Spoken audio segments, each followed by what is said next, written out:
What's going on YouTube? Jeremy Rewinds back in the same Send More Tourist t-shirt because today we are talking about the video game pickups.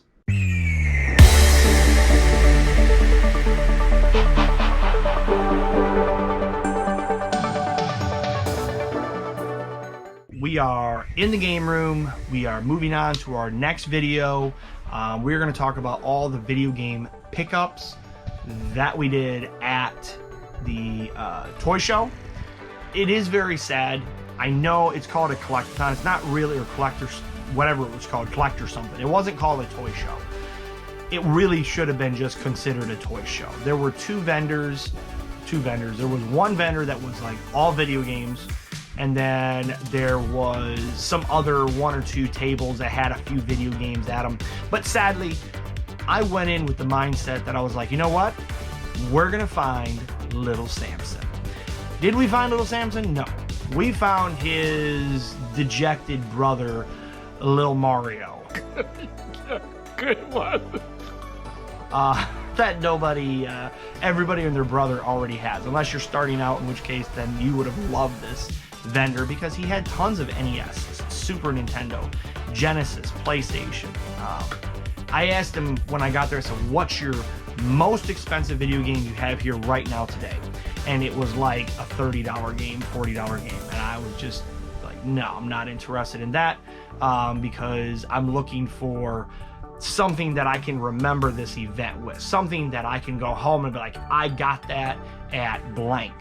So the few games that I did pick up that I'm going to show you first, that we did get there, they're just average video games, nothing special, nothing to write home about, but they do go to a lot of different categories. The first one we're going to talk about is pinball. Pinball was picked up. It has 8 on the back. I offered her 4 because I think I had 4 ones or something like that, and she said how about 5, and I ended up finding a 5, so that's okay. $5 for a Game Gear game. I'm very pleased with that, and it's going towards the collection. The only stinky thing is that with the Game Gear games, I want a case and I want the manual. I don't care about the box, just don't care about the box. But if nothing else, we got to find a case to put this in, and we've got to find the manual.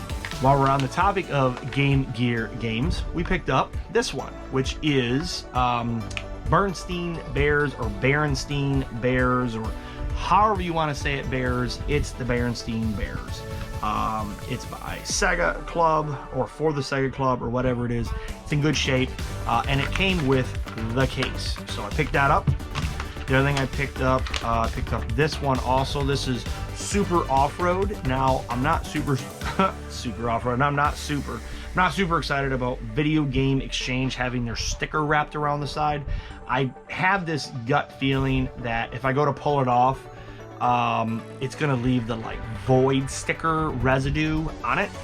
I mean, it is what it is. I'm not gonna argue about it, but got that for the collection. The other two I picked up, this one I picked up, this is Indiana Jones. Well, if you guys saw my previous video about Indiana Jones, the toys and how expensive they are, most of those toys are still mind-blowing to me. Miriam, good clean condition, on card, $1,000. Indiana Jones, good clean condition, I told you, with the Belloc was like $1,600 somebody had it listed for. Indiana Jones, good clean condition, on card with Belloc. The mail-away Belloc was like $1,600. And most of those figures anywhere from $300 to $500 for one figure. So I guess time will tell as to how deep down the rabbit trail I go. But I picked this up because I know on the Nintendo NES, Raiders of the Last Crusade, came in 2 vendors. Taito, I think the one was Taito, and the other one is Ubisoft. The Ubisoft one is worth more. This is not worth a lot. It's like $10. But I wanted to play it. I had my Game Boy, as you guys have seen, and I'm not huge into collecting for Game Boy, but I'm definitely going to see what happens with it. The other thing that I picked up, and I can't get this dumb case open for the life of me now, Castlevania Adventure on the Game Boy. Again, I don't know. Is it going to be a good game? Is it something to write home about? I don't know. We'll find out. We will find out. And then these came from one booth. That pinball came from one booth. The rest of these came from a different booth.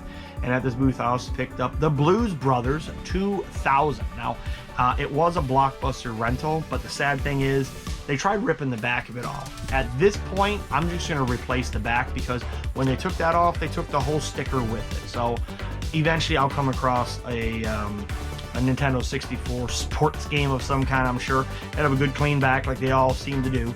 And then we'll just replace it and we'll have a good copy of this. I'm going to digress from the event for 1 second because I want to kind of finish out all the handheld stuff. But I was on Mercari and a guy had a bunch of games listed and he had in there, and he agreed to sell these separately. I have Road Rash with the manual for the Game Gear, and it came with the case too, and the manual. So this is how I want them all to be: manual, case, and the game. The other thing I picked up, Batman Forever. This is, again, great condition, has the manual, has the sleeve, all that stuff. And the last one, I really picked it up because I wanted the sleeve and I wanted the manual, but I recently had acquired a copy of Tasmania, so I'm gonna flip my copy or this copy, whichever is the lesser of the nicer of the copies, to somebody else. So that completes all the handhelds. One of the tables that I was at, I don't remember which one it was, I think it was the guy that I bought the Game Boy games from. Yes, it was. I picked up DuckTales Remastered on the Wii U. I've heard it was a great game. Never had a chance to really play it yet, so we'll see if it's any good. See how it holds up on the Wii U. From there, I also picked up Heavenly, Explore Ancient Japan to Find a Cure. It looked really neat. It's by a company called UFO, and boy, do they look... Whoops! Dropped it! And boy, do they look like the game for UFO. But we'll see.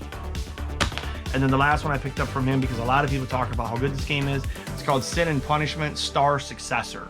I'm not big into the Wii, as I've told everybody, but I think the Wii is, and these are all CIB with great conditions. I think the Wii, as time progresses on, my generation is going to say I've had enough, and they're going to sell off their things and the market's going to kind of plateau, and that's fine. Or if it tanks, it really doesn't bother me. Buying them for myself for fun. But I think the younger generations, because I was at Goodwill last night and I bought for $25 a Wii Sports Edition in the box with everything. Well, I should say it had everything. It didn't have the manuals, but it had the Wii, 3 controllers, 2 nunchucks, all the cables, and inside the console was Wii Sports. Paid $25 for all of it. I'm going to keep the box because I had a box, but it didn't have the inserts, so I've upgraded the box, flipped the Wii and the controllers off to somebody else with the game, and the old box or whatever that I am going to put with it. But long story short, and I'll make some money in the process because I think they definitely, for a change, undervalued it. Because quite honestly, it's should be able to get for a Wii with Wii Sports and a Wii Motion and all this stuff. You should be able to get a good $70-$80 for that. You know, even if you sold it for $50, somebody will jump on it right away. But long story short, I was talking to the girl at the register, and she said, "Oh, I remember when I was like 7 and this thing came out," and I was like, "Oh my gosh, you were how old?" So talk about feeling ancient for a little bit. She basically just told me that she's got nostalgia for the Wii. So the Wii is going to be that system next. Stupid dogs are barking. That's going to go like this. Is it going to go like this? Absolutely not. But is it going to go up? I do believe so. So even though I'm not a big fan of the Wii, as soon as I continue to find games along the way that are kind of fun looking games, or games that look like they'll be worth some value to it, those will be ones that I'll collect. But that completes all the games that I bought at the show. Then we're going to move into, we left Kissimmee, we went straight north up to Sanford to my buddy Davey's Toys. Up there, he knows I am a big game collector and that I do like toys, but specifically video games. And he had just reopened his shop. Go check him out. Awesome guy. I told him I recently picked up a backwards compatible PlayStation 3 which you guys will have seen in a previous video. And I picked this up. It was only a couple dollars. It is CIB, and even though I'm not into buying PlayStation 3 games, I figured this one looked like a lot of fun for the price, so why not? It's called Dead Island Riptide, and I know I've got, I think, Dead Island on PlayStation 2 and whatnot over there, but figured what the heck, because the only thing I'm really interested in PlayStation 3 games are right there where it says 3D compatible. If I can get a 3D game, that's what I'm down for. This is Jak and Daxter's Collection Remastered, so you got Jakks 1, 2, and 3 in here. It is complete, and then I also picked up this on 3D, is the Ratchet Clank All for One. So not exactly sure how much fun these games are going to be. You guys can tell me down below if you think it's a game worth playing, or is it a game that I'm just going to sit on the shelf and be like, yep, I got it, and we'll go forward from there. All right, so before we get to our very last two stops, actually, I shouldn't say, almost said last stop, two stops. We hit a garage sale on the way up. Look at that, Harry and the Hendersons. It's factory sealed, and I figured he'd look great next to my brand new factory sealed Harry and the Hendersons doll that I picked up at an antique store. So excited to have that in the collection. I only paid like $1 for it. But that being said, the next place we went to was called Hudson's Video Games, and they had this brand new, well, I say brand new, it's not brand new, but it's basically brand new. Look at these corners, right? Look at that. You see that? Look at the sheen on this box. Look at the sheen on the face of this thing. For what these things are going for on eBay, I'm surprised that they had it listed for the price they did, because they're a video game store. I'm not complaining. I'm super stoked. So I have a Model 1 core system that I had as a kid, which is set up over here behind me. You can kind of see it right there. And I never had a Model 3, but the Model 3 is so cute. It's literally about this size. I have it set up on my new Sega shelf, which I'll show you guys eventually here. But this is the core system. It only came with this turbo controller, the console, and then the power and the RF switch as well. But anyways, look at this, and it's so beautiful. Battery died. Let's figure out where we're at. I don't know what it is about the Model 3. I've never had a Model 3. I've never seen a Model 3 like out in the wild somewhere, and they had an amazing price on it. So for me, I was like, this is a no-brainer. I gotta jump on it, depending on what it looks like. I open it up, pull out the cardboard. Guys, girls, ladies and gentlemen, this thing is beautiful inside. Manuals, the baggies, zip ties, everything that you can imagine, it's all in here. And this is like, they literally pull it out of the shipping box and put it on the shelf. That's literally what it's like. They actually had an NES top loader, and I told her, I said, ooh, tell me you have the box, because I really, really want a top loader NES. They did not. They had it on the store shelf. They had it very expensive. Another store I went to, which was crazy because this was not what I expected it to be based on comps of what I saw, but yet the top loader was well over what another full-time, and I'm talking huge video game store that we went to also that was in Winter Park, and those guys are legitimately awesome as well, but we'll get to that in a minute. But long story short, neither one of them, they both had a top loader, but neither one of them had it with the box. So I'm gonna probably have to go online eventually when some funds rebuild themselves, and we'll buy a top loader and we'll put that in the collection. In the meantime, let's talk about the games that I picked up from Hudson's. I really wished I would have paid more attention to this when I saw it. They had WarioWood on a console playing, like a Retron. This is one of the last 10 games Nintendo ever put out on the NES, or was put out, I should say, on the NES. The top label has pulled away. I got to figure out what I can do to glue this back down, because it really bothers me seeing it like that. And then I went to Cybertron, and they were like $10 less. So very mad at myself about that. But other than that, the sticker is in really good shape. The cart is in really good shape, and the game plays just fine. So still excited to have this in the collection. Next thing I picked up was Rainbow Island by Taito. I've heard of the game, or maybe I've seen the game online or whatever, but I don't know. But I just know I didn't have it. They had it, and it was a good price, so I said, let's add it to the stack. From there, I picked up my only N64 game, Nathan Cyrus, use I don't know. Anyways, thanks for the game. Mario Tennis on the Nintendo 64.